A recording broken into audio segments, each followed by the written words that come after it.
You've probably heard the music, you've seen the headlines, you know about the global fame of BTS.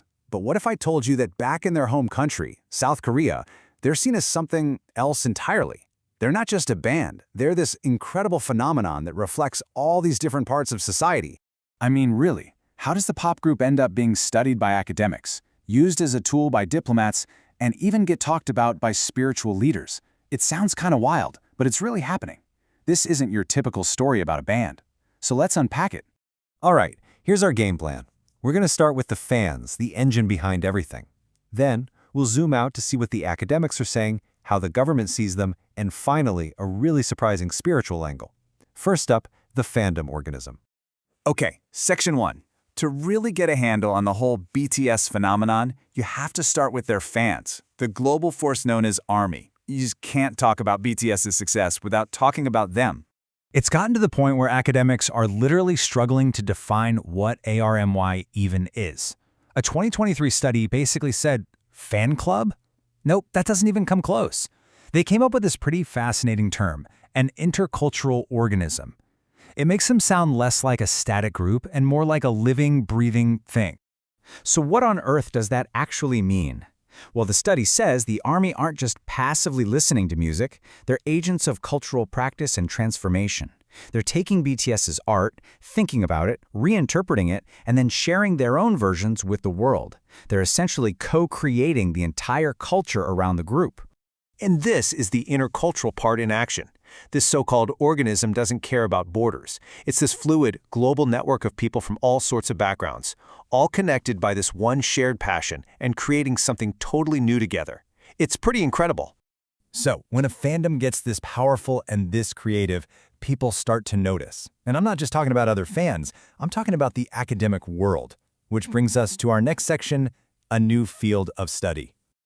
Just look at this number, 140. That's how many scholars, not fans, from over 30 different countries showed up to the first ever international academic conference on BTS in London.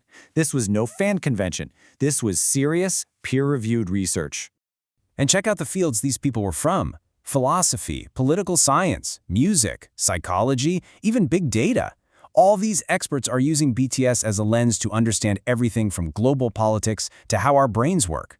The bottom line is, BTS is now a legitimate academic subject. Who would have thought? And some of the ideas coming out of that conference were just wow. A professor named An Byung-jin compared BTS to Bob Dylan. But he said they were the Bob Dylan for South Korea's candlelight revolution. You know, those massive peaceful protests in 2016? He said they have a spirituality that moves people and creates real change, maybe in a way that politicians just can't. And that idea of having a real-world impact leads us perfectly to our next section, how BTS is seen as Korea's soft power asset. Because it's not just academics who've noticed their influence. The South Korean government is paying very, very close attention. So, to really get this, we need to talk about public diplomacy.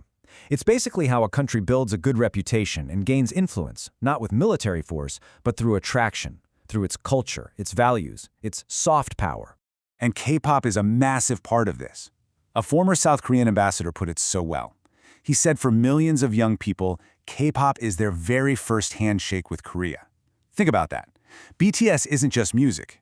For a huge chunk of the world, it's their first introduction to an entire country. That's an unbelievably powerful tool. And this has had a real, measurable effect. For decades, the world had this idea of a Korea discount, where the country's image was tied to war and instability. But now, thanks in a big way to things like K-pop, that's flipped to a Korea premium. The image is now about high-tech, democracy, and world-class entertainment. That's a huge shift.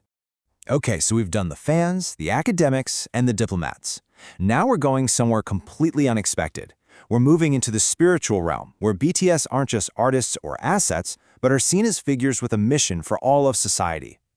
And this is where things get really fascinating. This is a direct quote from a lecture by spiritual leader Master Chung Gong.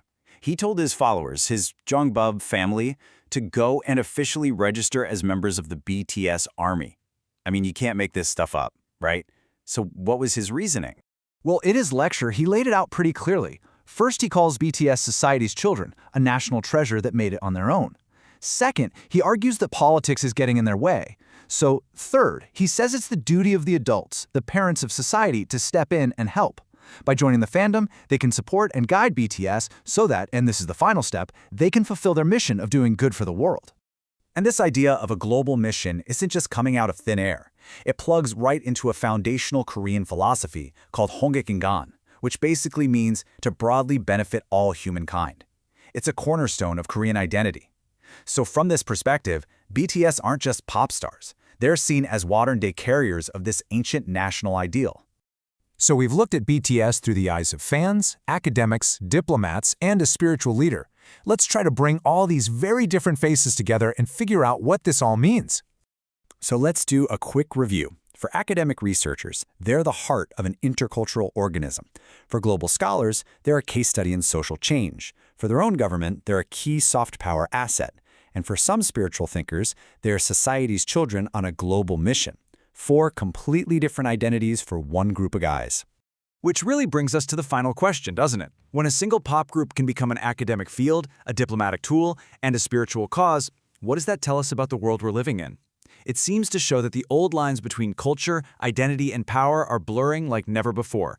And it proves that sometimes the most transformative forces, they don't come from parliaments or boardrooms. They come from a recording studio.